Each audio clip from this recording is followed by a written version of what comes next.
আসসালামু আলাইকুম রহমতুল্লাহ। আজকে আমরা আরেকটা নতুন টপিক নিয়ে আলোচনা করতে যাচ্ছি। প্রথমে প্রশ্নটা একটু পড়ি, তারপর আমরা আলোচনায় চলে যাব। Show that Maxwell's electromagnetic field equations can be expressed as tensor form. কি বলা হচ্ছে?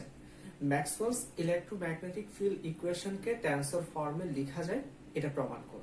এটা খুবই গুরুত্বপূর্ণ একটা টপিক। এখানে দুটি অংশ, একটা হচ্ছে ম্যাক্সওয়েলস ইলেক্ট্রোম্যাগনেটিক ফিল্ড ইকুয়েশন, আরেকটা হচ্ছে টেন্সর। অর্থাৎ ম্যাক্সওয়েলস ইলেক্ট্রোম্যাগনেটিক ফিল্ড ইকুয়েশনকে টেন্সর ফর্মে লেখা যায়, সেটা আমাকে দেখাতে হবে। এখন আমার প্রশ্ন হচ্ছে যে ম্যাক্সওয়েলস ইলেক্ট্রোম্যাগনেটিক ফিল্ড ইকুয়েশন কয়টা? আমরা জানি ম্যাক্সওয়েলসের 4টা বিখ্যাত সমীকরণ ছিল। সে 4টা বিখ্যাত সমীকরণগুলো কি কি আমরা একটু খেয়াল করি। ডাইভারজেন্স E সমান কত? 4 pi rho. Divergence H equal to কত? 0। কার্ল E সমান কত? -1/c del H divided by del t. Curl H equal to 1/c del E by del t plus 4 pi by c j. এই 4টা সমীকরণ হচ্ছে Maxwell's electromagnetic field equation. ভালো করে খেয়াল করো, এখানে দুইটা ডাইভারজেন্স, দুইটা কার্ল। আচ্ছা, কি কি ডাইভারজেন্স কার কার? E এবং H এর। কার কার? E এবং H। তাহলে E এবং H এর পরিচয়টা কি? E হচ্ছে তড়িৎ প্রাবল্য আর H হচ্ছে চৌম্বক প্রাবল্য। খেয়াল করো, আর কি ব্যবহার হচ্ছে এখানে? এখানে j ব্যবহার হচ্ছে আর এখানে রো ব্যবহার হচ্ছে। রো ব্যবহার হচ্ছে। তাহলে রো এবং j এর পরিচয় কি? রো হচ্ছে কারেন্ট ডেনসিটি আর j হচ্ছে চার্জ ডেনসিটি। তাহলে এখানে 4টা ব্যাপার ছিল, একটা হচ্ছে E, একটা H, একটা রো, একটা j। ইকুয়েশন হচ্ছে 4টা, দুইটা ডাইভারজেন্স, দুইটা কার্ল। এই 4টা সমীকরণকে বলা হচ্ছে ম্যাক্সওয়েলস ইলেক্ট্রোম্যাগনেটিক ফিল্ড ইকুয়েশন। এখন প্রশ্ন কি, এই 4টা ইকুয়েশনকে টেন্সর ফর্মে লেখা যায়। আচ্ছা, এই কাজটা আমরা কিভাবে করব? খেয়াল করো, এখানে আমি দুইটা সমীকরণ দিলাম। এই দুইটা সমীকরণ হচ্ছে টেন্সর ইকুয়েশন। এই টেন্সর ইকুয়েশন দিয়ে যদি আমি এই 4টা ইকুয়েশনকে বের করতে পারি, তখন আমরা বলতে পারবো যে ম্যাক্সওয়েলস ইকুয়েশন গুলো টেন্সর ফর্মে লেখা যাচ্ছে। তাহলে প্রমাণটা কিভাবে হবে? যদি এই দুইটা সমীকরণ থেকে এই 4টা সমীকরণকে আমি বের করতে পারি, তখন আমরা বলতে পারবো যে ম্যাক্সওয়েলস ইলেক্ট্রোম্যাগনেটিক ফিল্ড ইকুয়েশনকে টেন্সর ফর্মে লেখা যায়। আচ্ছা, তাহলে কোন দুইটা সমীকরণ থেকে? এই দুইটা সমীকরণ। এগুলো কি ধরনের সমীকরণ? এগুলো হচ্ছে টেন্সর ইকুয়েশন। তাহলে এই সমীকরণ দিয়ে যখন আমরা মানগুলো বের করব, তখন আমাকে এই দুইটা সাহায্য নিতে হবে। কি? F mu nu, F mu nu। একটা হচ্ছে কন্ট্রাভেরিয়ান্ট টেন্সর আর একটা হচ্ছে কোভেরিয়ান্ট টেন্সর। গত ক্লাসে আমরা এগুলো দেখিয়েছি যে এই কন্ট্রাভেরিয়ান্ট টেন্সর এবং কোভেরিয়ান্ট টেন্সর এগুলোকে কিভাবে বের করতে হয়, আমি সেই নিয়মটা তোমাদেরকে দেখিয়েছিলাম। তোমরা গত ক্লাসটা একটু খেয়াল করলে আশা করি পারবে। তারপর আমি আরেকবার সেটাকে এক্সপ্লেইন করার চেষ্টা করছি। মিউ এবং নিউ এর মান হচ্ছে 0, 1, 2, 3। খেয়াল করো, এটাকে আমি ভেঙে লিখলাম, এভাবে লিখলাম ভেঙে। টোটাল এখানে 16টা কম্পোনেন্টস। এটা হচ্ছে কন্ট্রাভেরিয়ান্ট টেন্সর। এফ মিউ নিউ যখন নিচ্ছে তখন সেটা হচ্ছে কোভেরিয়ান্ট টেন্সর। এখানে 16টা। তাহলে এই মানগুলো কিভাবে বের করতে হয়? আমরা জানি ডায়াগোনাল এলিমেন্ট গুলো হচ্ছে 0। আচ্ছা, তারপর এদিকে কি থাকবে? এদিকে থাকবে ই, E x, E y, E z. এদিকে হচ্ছে ধনাত্মক আর এই পাশটা হচ্ছে ঋণাত্মক। এটা কার জন্য? কন্ট্রাভেরিয়ান্ট টেন্সরের জন্য। আর কোভেরিয়ান্ট টেন্সরের ক্ষেত্রে কি হয়? এই পাশটা হবে ঋণাত্মক আর এই পাশটা হবে ধনাত্মক। হলো? এবার আসো, আর এই অংশটুকু আর এই অংশটুকু দুই ক্ষেত্রে সমান। এখন এটা কিভাবে বের করতে হয়? আমরা বলেছি এখানে কি আছে? ই এক্স, তাহলে কি দরকার? ওয়াই এবং জেড। বাকি দুইটা হচ্ছে এইচ দিয়ে ফিল আপ করতে হবে। S Y, S Z. আচ্ছা, এক্স এর পরে কি আসে? আমরা জানি ওয়াই, ওয়াই এর পরে কি? জেড। আমরা এটাকে ইন্টারচেঞ্জ করে দিব। ইন্টারচেঞ্জ করে পরেরটাতে নেগেটিভ চলে যাবে। ঠিক এই কাজটা করলাম। আচ্ছা, এবারে খেয়াল করবো ই জেড। ই জেড তাহলে কি থাকে? জেড এর পরে আসে এক্স, তারপরে হচ্ছে ওয়াই। তাহলে আমরা একটা কাজ করি, ইন্টারচেঞ্জ করি। আগে ওয়াই কানি, পরে এক্স কিনি। ওয়াই এবং এক্স, আর শেষে হবে নেগেটিভ। কিন্তু এই মাঝখানে যেটা, সেটা হচ্ছে কি? এখানে সিকোয়েন্সটা মেনটেন করতে হবে। সিকোয়েন্স যখন মেনটেন করব তখন ঋণাত্মক চিহ্ন আগে বসাবো। এখানে কি? ওয়াই, ওয়াই এর পরে কি আসে? জেড এবং এক্স। দেখো জেড এবং এক্স, ঋণাত্মক চিহ্ন কিন্তু প্রথমে দিলাম। ঠিক এভাবে করে আমরা এই ঘরগুলো ফিল আপ করেছি।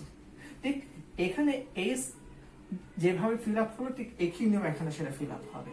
তাহলে এভাবে করে আমরা এফ মিউ নিউ এবং এফ মিউ নিউ এখানে টোটাল 32টা মান পেয়েছি।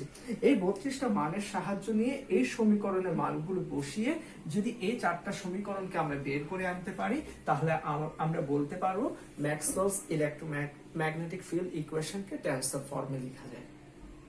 তাহলে আমরা কাজটা কি করব? আমরা এই দুইটা সমীকরণের সাহায্য নেব।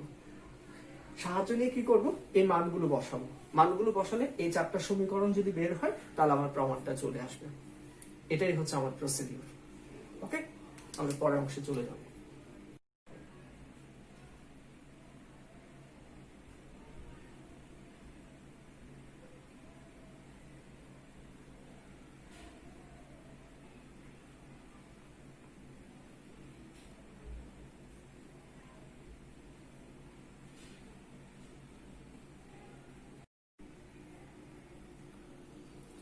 ওকে, শুরু করা যাক।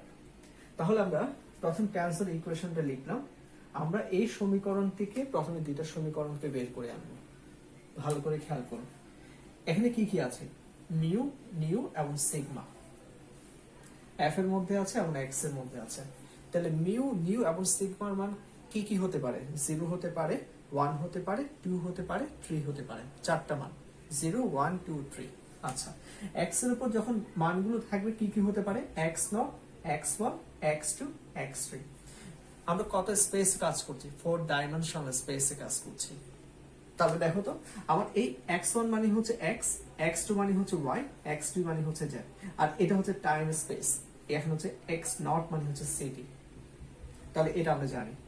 আচ্ছা, এখন আমরা কাজ করব। ভালো করে খেয়াল করো, এখানে আমরা মানগুলো বসাবো। কি আমরা বলেছি যে মিউর মান কি হতে পারে? 0, 1, 2, 3 হতে পারে। আচ্ছা, ফার্স্টে খেয়াল করো, আমরা মিউর মান কত নিচ্ছি? 0। নিউর মান কত নিচ্ছি? 2, আর সিগমার মান কত? 3। এই মানগুলো আমরা এখানে বসাবো। আচ্ছা, একইভাবে খেয়াল করো, মিউর মান আমরা 0, নিউর মান 1, সিগমার মান 3। দেখো, মিউর মান এখানে 0, এখানেও 0। আরেকটা জায়গায় খেয়াল করো, মিউর মান কত নিচ্ছি? 0। তাহলে প্রথমে আমরা মিউর মান 0 ধরছি, বাকি দুইটা জায়গায় পরিবর্তন করছি। নিউর মান 2, সিগমার মান 3। নিউর মান 1, সিগমার মান 3। নিউর মান 1, সিগমার মান 2। এভাবে করে আমরা 3টা সমীকরণ বের করে আনবো। দেখো, প্রথমে আমি যখন এই মানগুলো এখানে বসাচ্ছি তাহলে খেয়াল করো তো, মিউ মানে হচ্ছে 0 আর নিউ মানে হচ্ছে 2, তাহলে 0, 2। সিগমার মান হচ্ছে 3, del x3। একইভাবে এখানে খেয়াল করে নিউর মান কত? 2, আর সিগমার মান 3, 2, 3, আর মিউর মান কত? 0। একইভাবে এই মানটা এখানে বসালাম। ওকে, আচ্ছা, এবারে বলো তো x3 বলতে কাকে বুঝো? x3 বলতে বুঝি z, বসালাম। তারপরে x0 বলতে কাকে বুঝো? x0 বলতে বুঝি ct। তাহলে এটা যেহেতু নিচে 1/c, এটা কনস্ট্যান্ট, এটা বাইরে, আর t। x2 বলতে কাকে বুঝো? y, এবং y। তাহলে এবার আসো f02, f23, f30। এগুলো ওই আমরা যে ম্যাট্রিক্স তৈরি করেছি সেই ম্যাট্রিক্স থেকে আমরা মানগুলো বসিয়ে দিতে পারি। f02 মান হচ্ছে -ey। তোমরা ম্যাট্রিক্স যেটা তৈরি করেছে সেখানে দেখো, f02 মান হচ্ছে এটা, f23 মান হচ্ছে তোমার hx, f30 মান হচ্ছে ez। মানগুলো বের করলাম। এবারে খেয়াল করো আমি কি কাজ করতে যাচ্ছি। আমি ই কে এক পাশে রাখবো আর এস কে ওই পাশে পার করিয়ে দিব। এখন আমার এস পার্টটা হচ্ছে এটা, এটাকে ওই পাশে নিয়ে গেলে সেটা হচ্ছে -1/c del hx divided by del t। আর এইগুলোকে এক পাশে রাখলাম। খেয়াল করো, প্লাসটাকে আগে রাখলাম, মাইনাসটাকে পরে লিখলাম। তাহলে কি হচ্ছে? del ez divided by del y minus del ey divided by del z। তাহলে আমরা একটা সমীকরণ পেয়ে গেলাম। এটা হচ্ছে ইকুয়েশন নাম্বার 2। কার থেকে? এখান থেকে। কখন? যদি এই মানটা বসাই।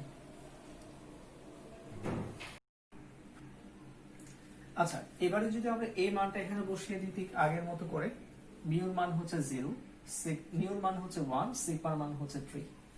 এই মানগুলো এখানে বসাবো আর এখানে মানগুলো বসাবো। তাহলে বসালে আমরা এটা লিখতে পারি। এবারে করলাম কি, x3 বলতে কাকে বুঝি? z, x0 বলতে কাকে বুঝি? ct। তাহলে c হচ্ছে বাইরে আর del del t। x1 বলতে কাকে বুঝি? x কে।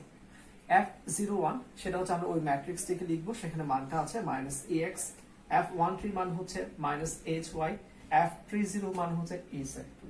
ওগুলো হচ্ছে ম্যাট্রিক্স থেকে লিখলাম। আচ্ছা এবারে খেয়াল করি তো, আমি ex গুলো এক পাশে রাখবো আর s কে ওই পাশে আমি শিফট করে দিব। আচ্ছা প্রথমে আমি একটা কাজ করলাম, এটাকে মাইনাস সাইন দিয়ে গুণ করলাম। আচ্ছা মাইনাস সাইন দিয়ে গুণ করলে এটা কি হবে, মাইনাস হবে না? এটাকে ওই পাশে নিয়ে গেলে সেটা এটা মাইনাস, কোনটা এটাকে করলাম কি এখানে প্লাস এ মাইনাস থেকে মাইনাস, মাইনাস সাইন দিয়ে গুণ করলে সেটা কি হবে, প্লাস হবে। এটাকে ওই পাশে নিয়ে গেলে সেটা কি হবে, মাইনাস হয়ে যাবে। আর এবার দেখো তো, এটাকে মাইনাস দিয়ে গুণ করলে কি হচ্ছে প্লাস, এটাকে মাইনাস দিয়ে গুণ করলে কি হচ্ছে মাইনাস। তাহলে দেখো এটা এক পাশে এটা করলাম আর এটাকে ওই পাশে শিফট করলাম, হলো। আচ্ছা এবার আসো, তাহলে এই মানগুলো বসিয়ে তাহলে আমরা আরেকটা সমীকরণ পেলাম। এবার আমরা এই মানগুলো বসিয়ে এখানে বসাবো, আমরা আরেকটা সমীকরণ পাবো একই নিয়মে।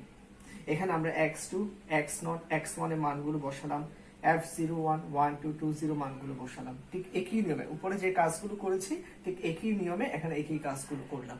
তাহলে এখানে আরেকটা সমীকরণ হলো, খেয়াল করো কয়টা সমীকরণ, 2 3 4, চারটা সমীকরণ পেলাম। কোত্থেকে, এই সমীকরণ থেকে। কিভাবে, এই তিনটি মান আমরা এখানে বসালাম। এবারে খেয়াল করো, এই জিনিসটি জাস্ট তোমাদেরকে বোঝাবার জন্য আমি লিখলাম কার্ল ই। কার্ল ই বলতে আমরা কি বুঝি, কার্ল ই বলতে আমরা বুঝি I J K operator del del x del del y del del z. আচ্ছা এর কয়টা অংশ, তিনটি অংশ, E x E y E z, এটাই হচ্ছে কার্ল ই। আচ্ছা এটা যদি ভেঙে দিকে তাহলে খেয়াল করো তো, আই দিয়ে যদি এক্সপান্ড করি তাহলে কি হবে, সারি বা কলাম বা।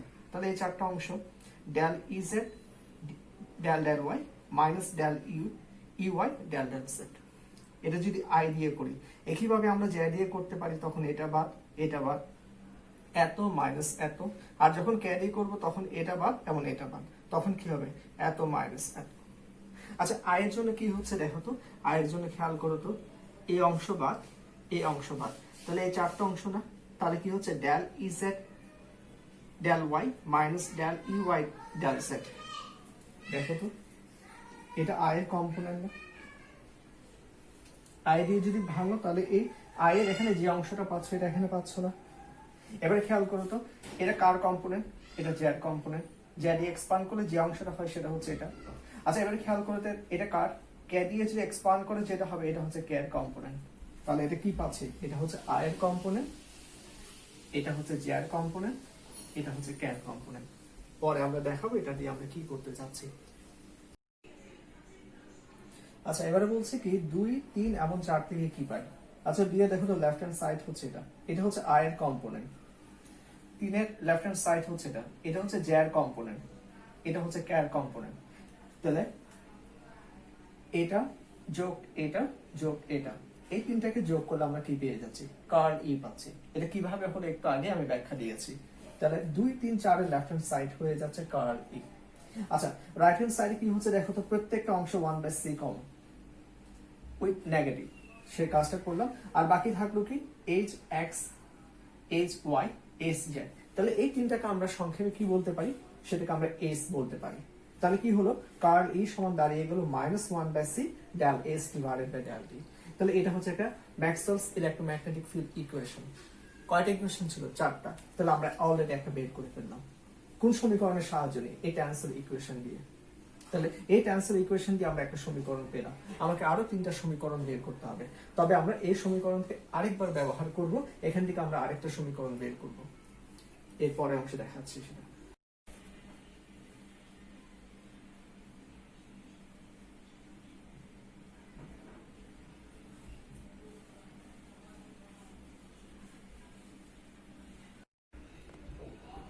আচ্ছা তাহলে এই সমীকরণের সাহায্যে আমরা আরেকটা সমীকরণ বের করব, ম্যাক্সওয়েলস ইকুয়েশন আরেকটা বের করব। আচ্ছা কিভাবে, প্রথমে আমরা মিউর মান 0 বসিয়েছি, এখন আমরা মিউর মান নিচ্ছি 2, সিগমার মান হচ্ছে 3, না মিউর মান হচ্ছে 3 আর সিগমার মান হচ্ছে 1। এই মানগুলো আমরা এই সমীকরণে বসালাম, তাহলে আমরা এই রেজাল্টটা পাচ্ছি। তাহলে f23 মান হচ্ছে h x, এটা হচ্ছে h y, এটা হচ্ছে h z। x1 বলতে আমরা বুঝি x, x2 বলতে বুঝি y, আর x3 বলতে আমরা বুঝি z। আচ্ছা এই সমীকরণটার পরিবর্তে কেন আমরা এটা লিখলাম একটু বোঝার চেষ্টা করি। এটা বোঝানোর সুবিধার জন্য আমি লিখলাম ডাইভারজেন্স এস। এটাকে আমরা ম্যাথমেটিক্যালি এভাবে লিখি কি, নাবলা ডট এস, এটাই হচ্ছে ডাইভারজেন্স এস। আচ্ছা নাবলা মানে কি, এটা হচ্ছে একটা অপারেটর। এটা আমরা জানি। এস কি? এস হচ্ছে তিনটা অংশ, এস এক্স ওয়াই সেট। আচ্ছা, তাহলে দুইটা ভেক্টর ডট হবে, আই এর সাথে আই ডট করলে কি হয় 1, তাহলে এটার সাথে এটা ডট করলাম, তাহলে কি হচ্ছে del H X divided by কত ডেল এক্স। একইভাবে এর সাথে এটা ডট হলো, এটা পেলাম, এটার সাথে এটা ডট হলো, এটা পেলাম। তাহলে এটা কার রেজাল্ট? ডাইভারজেন্স এস এর রেজাল্ট কি এটা। তাহলে দেখো তো ঠিক এই অংশটুকু আর এই অংশ সেম না, তাহলে এটা পরিবর্তে আমরা কি বসাতে পারি? ডাইভারজেন্স এস বসাতে পারি। তাহলে ডাইভারজেন্স এস ইকুয়াল টু কত? 0।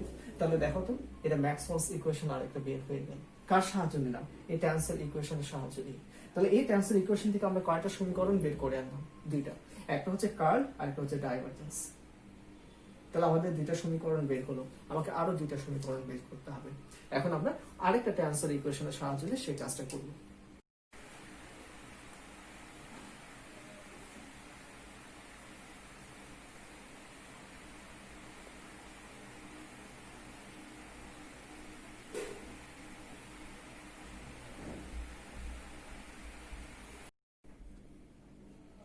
আচ্ছা, আমরা দুইটা সমীকরণ বের করে আনলাম, একটা হচ্ছে এটা আর একটা এটা।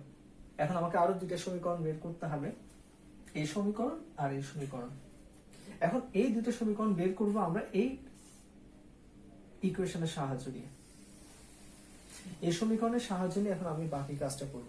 আচ্ছা, খেয়াল করে এখানে কি কি আছে? মিউ আর নিউ, আর কিচ্ছু নেই এখানে।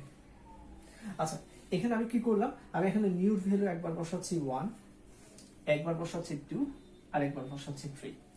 তাহলে আমি তিনটা সমীকরণ পাবো। তারপর আমি তিনটা সমীকরণকে সমন্বয় করব। সমন্বয় করলে আমি এই ইকুয়েশনটা পেয়ে যাব। আচ্ছা দেখি, ফার্স্ট আমি নিউর ভ্যালু কত বসাচ্ছি? 1। কোথায়? এখানে। তাহলে যেখানে নিউ আছে সেখানে আমি 1 বসিয়ে দিলাম। আচ্ছা, তাহলে কি বাকি রয়ে গেল? বাকি রয়ে গেল মিউ। তাহলে মিউর কোনো মান আমি বসাইনি। তাহলে আমরা জানি কি সিগমা মিউ নিউ এর মান কত থেকে কত? 0 থেকে 3 পর্যন্ত। 0, 1, 2, 3 হতে পারে। তাহলে এখানে মিউর ভ্যালু কত হবে? 0 হবে একবার, তারপরে হবে 1, তারপরে হবে 2, তারপর হবে 3। তা আমি মিউর ভ্যালুটা বসিয়ে দিলাম। আচ্ছা, এবারে খেয়াল করি এক্স নোট বলতে আমরা কি বুঝি? C T. এই সিটা বাইরে নিয়ে রাখলাম, আর টি হচ্ছে এটা। আর F10 ওই ম্যাট্রিক্স থেকে আমরা মানটা বসিয়ে দিলাম। F11 এর ভ্যালু বসালাম, F11 এর ভ্যালু হচ্ছে 0, F12 ভ্যালু বসালাম, F13 ভ্যালু বসালাম। আচ্ছা, x1 এর ভ্যালু হচ্ছে x, x2 ভ্যালু হচ্ছে y, x3 ভ্যালু হচ্ছে z, আর j1 লিখলাম। এখানে একটা জিনিস খেয়াল করো, এটাকে এক্সপান্ড করার পর এখানে চারটা টার্মস পাচ্ছি। চারটা টার্মসের মধ্যে একটা টার্মস কিন্তু অ্যাবসেন্ট হয়ে যাচ্ছে। কারণ কি? ডায়াগোনাল এলিমেন্ট 0 হচ্ছিল, F11 এর ভ্যালু 0। তাহলে বাকি থাকলো কয়টা টার্মস? তিনটা। তাহলে এই তিনটা টার্মসের মধ্যে s কে বাম পক্ষে রাখবো আর বাকিটাকে ওই পাশে নিয়ে যাবো। তাহলে আমি s কে এক পাশে রাখলাম আর e কে আমি ওই পাশে নিয়ে গেলাম। আচ্ছা, এর মধ্যে খেয়াল করো তো কি আছে এখানে? 1/c। এটা কি? নেগেটিভ। ওই পাশে গেলে সেটা কি হবে? প্লাস হবে। তাহলে কি হচ্ছে? del ex divided by del t। তাহলে এখানেও 1/c আছে, কমন নিলাম। তাহলে কি হলো? del ex divided by del t। আর এখানে কি থাকলো? 4 পাই 1/c তো কমন নিলাম। আর j1 বলতে কি বলি? j হচ্ছে তিনটি অংশ, jx, jy, jz। j1 মানে হচ্ছে jx বসালাম। আচ্ছা, এবারে খেয়াল করো, তাহলে বাকি এস গুলো আমি এক পাশে রাখলাম। তাহলে আমি মিউর ভ্যালু 1 এর জন্য আমি এই সমীকরণটা পেলাম। একই নিয়মে এখন আমি মিউর ভ্যালু কত বসাচ্ছি? 2 বসাচ্ছি। 2 বসালে এটা পেলাম। এবারে মিউর ভ্যালু কত থেকে কত নিব? 0, 1, 2, 3। তাহলে এখানে চারটা টার্মস মধ্যে একটা টার্মস অ্যাবসেন্ট হবে, কোনটা? F22 এর মান 0 হবে। বাকি থাকলো তিনটার মধ্যে দুইটা এক পাশে রাখবো, বাকিটাকে ওই পাশে নিব। এখানে যে কাজটা করেছে সেটা। তাহলে আরেকটা সমীকরণ পাচ্ছি। একইভাবে এবারে মিউর ভ্যালু কত নিচ্ছে? 3 নিয়ে আমি আরেকটা সমীকরণ পেয়ে গেলাম। ঠিক একই কাজটা এখানেও করলাম। এখানে চারটা টার্মস, এখানে এই টার্মস অ্যাবসেন্ট হয়ে যাচ্ছে, বাকি থাকলো তিনটার মধ্যে দুইটাকে এক পাশে রাখবো, আরেকটাকে ওই পাশে নিয়ে যাব। সেখানে 1/c কে কমন নিব। হলো। আচ্ছা, এবারে খেয়াল করো এই তিনটা সমীকরণকে আমি সমন্বয় করব। সমন্বয় করার আগে একটু খেয়াল করো, কার্ল ই সমান যেভাবে বের করেছে, এবার কার্ল এস মানে কি? কার্ল এস মানে তাহলে আমরা এইভাবে লিখতে পারি, এস এর তিনটি অংশ h, x, y, z। I দিয়ে এক্সপান্ড করলে খেয়াল করো কলাম বাদ সারিবাদ, তাহলে এই চারটা টার্মস হয়। তাহলে কি হচ্ছে? del h z del y minus del h y del z। এটা কার কম্পোনেন্ট? এটা হচ্ছে i এর কম্পোনেন্ট। এটা কার কম্পোনেন্ট? এটা হচ্ছে z কম্পোনেন্ট। এটা কার কম্পোনেন্ট? এটা হচ্ছে ক্যাট কম্পোনেন্ট। তাহলে এই তিনটাকে যখন যোগ করব তাহলে কি হচ্ছে, কার্ল এস হচ্ছে 8 9 10, 8 9 10। তার লেফট হ্যান্ড সাইড কি পেয়ে যাচ্ছি, কার্ল পেয়ে যাচ্ছি। এবারে খেয়াল করো তো রাইট হ্যান্ড সাইডে কি আছে, দুইটা অংশ। প্রথম অংশটা খেয়াল করতো, প্রত্যেকটা টার্মসের মধ্যে 1/c ছিল, লিখলাম। তারপরে খেয়াল করতো E x, E y, E z, এটা ই জেড হবে। তাহলে কি হচ্ছে, E x, E y, E z এর পরিবর্তে কি লেখা যাবে, ডেল ই লেখা যাবে। আর কি ছিল, অপারেটর ডেল ডেল টি। আচ্ছা এবার আসো J X, J Y, J Z, তার পরিবর্তে কি লেখা যাবে, জে। আর তার সাথে কি আছে, 4 পাই ডিভাইডেড বাই সি লিখলাম। তাহলে দেখো তো এই সমীকরণ আমার এই সমীকরণটা না, তাহলে এটাও একটা ম্যাক্সওয়েলস ইকুয়েশন। কোন সমীকরণ দিয়ে বের করলাম, এই ট্যান্সের ইকুয়েশন দিয়ে বের করলাম। তাহলে কয়টা বের হলো, একটা, দুইটা, তিনটা। আর কয়টা লাগবে, এখন আমাকে এটা বের করতে হবে। ঠিক এই সমীকরণের সাহায্য নিয়ে কাজটা করবো। এই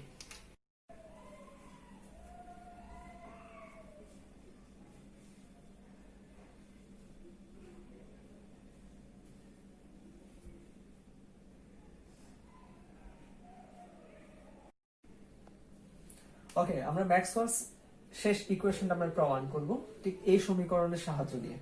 আচ্ছা এবার আমরা কি বসাচ্ছি, এখন আমরা নিউ ভ্যালু আমরা বসাচ্ছি 0। তাহলে যেখানে নিউ আছে সেখানে আমরা 0 বসিয়ে দিলাম। তাহলে বাকি রইল কি এখন মিউর ভ্যালু কি হতে পারে, 0 হতে পারে, 1 হতে পারে, 2 হতে পারে, 3 হতে পারে। আমি মানগুলো বসিয়ে দিলাম। আচ্ছা তাহলে এবারে খেয়াল করো এখানে কয়টা টার্মস, 4টা টার্মস। তো 4টা টার্মসের মধ্যে আমরা জানি ডায়াগোনাল এলিমেন্টটা সবসময় 0 হয়। এখানে ডায়াগোনাল এলিমেন্টকে f0 0, তাহলে এই রেজাল্টটা 0, তাহলে এটা অ্যাবসেন্ট হচ্ছে। বাকি থাকতো কয়টা, 3টা। তাহলে x1 মানে কি x, x2 মানে হচ্ছে y, x3 মানে কত z, আর f01 ভ্যালু হচ্ছে ex। এগুলো আমরা ওই চার্ট থেকে বসাবো ম্যাট্রিক্স থেকে। f02 মান হচ্ছে ey, f03 ভ্যালু হচ্ছে ez। আচ্ছা এবারে খেয়াল করো এখানে একটা জিনিস মনে রাখার ব্যাপার আছে, z0 সমান কত, রো সি। এটা একটা ফর্মুলা, z0 সমান হচ্ছে রো সি। তাহলে এখানে কি হচ্ছে, সি এবং সি ক্যান্সেল, তাহলে কি হলো 4 পাই রো। আচ্ছা তাহলে আমার কি থাকলো, 4টা টার্মসের মধ্যে এটা অ্যাবসেন্ট, তাহলে বাকি 3টা হলো। এই 3টাকে আমি সংক্ষেপে কি লিখতে পারি, ডাইভারজেন্স ই লিখতে পারি। কেন, দেখো ডাইভারজেন্স ই বলতে আমরা কি বুঝি, নাবলা ডট ই। নাবলা মানে হচ্ছে এই অপারেটর, ই মানে হচ্ছে এই অপারেটর। তাহলে আই এর সাথে আই ডট করলে 1 হয়, তাহলে del E x divided by del x. একইভাবে del E y divided by del y, del E z divided by del z. এই অংশটাই ছিল হচ্ছে ডাইভারজেন্স ই। এটা যেহেতু এই অংশ, তাহলে তার পরিবর্তে আমরা ডাইভারজেন্স ই বসিয়ে দিলাম। তাহলে দেখো আমার এই সমীকরণটা বের হয়ে গেল। এটা কি, কার ইকুয়েশন, এটা হচ্ছে ম্যাক্সওয়েলস এর ইকুয়েশন। কার সাহায্য নিয়ে, ট্যান্সের ইকুয়েশনের সাহায্য নিয়ে। তাহলে কয়টা বের করলাম, 4টা সমীকরণ বের করলাম। তাহলে কি হয়ে গেল, আমার প্রমাণটা হয়ে গেল। তাহলে এই যে 4টা সমীকরণ বের করছি, সেটা কি দিয়ে বের করলাম, ট্যান্সরের ইকুয়েশন দিয়ে বের করলাম। ট্যান্সরের ইকুয়েশন দিয়ে যেহেতু বের করতে পারলাম, তাহলে আমরা বলতে পারি যে এগুলোকে ট্যান্সর ফর্মে লেখা যায়। প্রমাণটা হলো। আচ্ছা এখন পুরো ব্যাপারটাকে আমি সাম আপ করে নিই। তাহলে আমরা ট্যান্সরের সমীকরণের সাহায্যে ম্যাক্সওয়েলস ইলেক্ট্রোম্যাগনেটিক ফিল্ড ইকুয়েশন আমরা বের করতে পারি।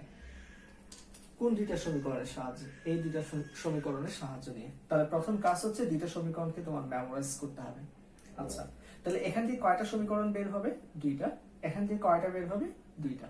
টোটাল 4টা সমীকরণ বের হবে। আচ্ছা প্রথম সমীকরণটা যেটা বের করব, কি করতে হবে, মিউর ভ্যালু 0 আর নিউ এবং সিগমার মানগুলো পরিবর্তন করব। কিন্তু সবসময় মিউর ভ্যালু কি হবে, 0 হবে। তাহলে এখানে কয়টা সমীকরণ বের হবে, 3টা সমীকরণ। এই 3টা সমীকরণকে কানেক্ট করলে তুমি এই সমীকরণটা পেয়ে যাবে। আচ্ছা আরেকটা কি, এবার মিউর ভ্যালু কি বসাচ্ছি, 2, আর নিউর ভ্যালু কত, 3, সিগমার ভ্যালু কত, 1। তাহলে এখানে আরেকটা সমীকরণ হবে, সেই সমীকরণটা হবে তোমার এটা। তাহলে এখান থেকে এই সমীকরণ দিয়ে আমি কয়টা সমীকরণ পেলাম, 2টা সমীকরণ পেলাম। ওকে এবার আসো এই সমীকরণ দিয়ে আমি আরো 2টা সমীকরণ বের করব। এটা হচ্ছে একদম সহজ। এখানে আমরা নিউর ভ্যালু কি বসাচ্ছি, 1 2 3। তাহলে 3টা সমীকরণ হবে। 3টা সমীকরণকে কানেক্ট করলে আমি এই সমীকরণটা পেয়ে যাব। শেষের সমীকরণটা কি হবে, আমাকে নিউর ভ্যালু 0 বসাতে হবে। 0 বসালে আমি এই সমীকরণটা পেয়ে যাব, যেটা আমরা এখন করলাম। তাহলে এখান থেকে আমি পাচ্ছি 2টা, এখান থেকে পেয়ে গেলাম 2টা, তাহলে কয়টা হলো? 4টা। এই 4টা সমীকরণ যে বের করলাম সে সমীকরণ কার সমীকরণ? Maxwell's electromagnetic field equation. এই 4টা সমীকরণ কি দিয়ে বের করেছি? টেনসর ইকুয়েশন দিয়ে বের করেছি। তাহলে যেহেতু টেনসর ইকুয়েশন দিয়ে বের করা যায়, তাহলে আমরা কি বলতে পারি? ম্যাক্সওয়েলস ইলেক্ট্রোম্যাগনেটিক ফিল্ড ইকুয়েশনকে টেনসর ফর্মে লেখা যায়, যে প্রমাণটা আমরা অলরেডি করে ফেললাম। তোমরা এই চার্টটা যদি লিখে রাখো তাহলে তোমাদের জন্য ক্যালকুলেশন করতে সুবিধা হবে। আমি মনে করি এটা লিখে রাখলে তোমাদের জন্য সুবিধা হয়। ওকে, আজকে এই পর্যন্ত থাক। অনেক ভালো থেকো। পরে ক্লাস ইনশাআল্লাহ অন্য একটা টপিক নিয়ে আলোচনা করবো। আসসালামু আলাইকুম ওয়া রাহমাতুল্লাহ।